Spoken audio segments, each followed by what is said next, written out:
Le nouveau président du Conseil général du Val d'Oise, aujourd'hui dirigé par la droite, affirme ne pas avoir d'autre choix que d'augmenter l'impôt foncier. La faute, explique Arnaud Bazin, à 3 ans de gestion socialiste. Dans une interview au gratuit 20 minutes, l'élu montre du doigt un surendettement qui rendrait impossible le vote d'un budget équilibré. Nous frôlons le milliard de dettes.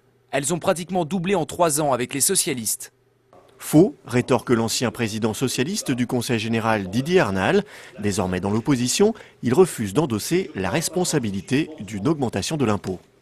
Alors il confond un peu l'endettement du Conseil général et les difficultés à boucler un budget.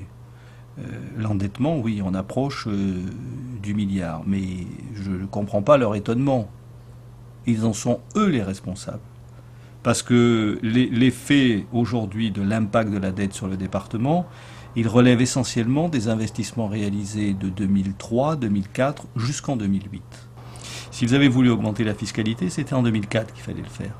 Ils étaient aux responsabilités, pas en 2011. À droite, on a affûté ses arguments. L'UMP affirme même que la gauche avait prévu d'augmenter la fiscalité en cas de victoire. Cette décision d'augmenter les impôts, elle était prévue par l'exécutif socialiste, ainsi que d'ailleurs que n'a pas manqué de le faire remarquer dans sa dernière newsletter Alain Léquine, puisqu'il a eu le langage de la vérité sur ce coup-là, j'ai envie de dire. Il a eu le langage de la vérité et il a clairement écrit que Didier Arnal se préparait, s'il devait être réélu, à une augmentation des impôts départementaux.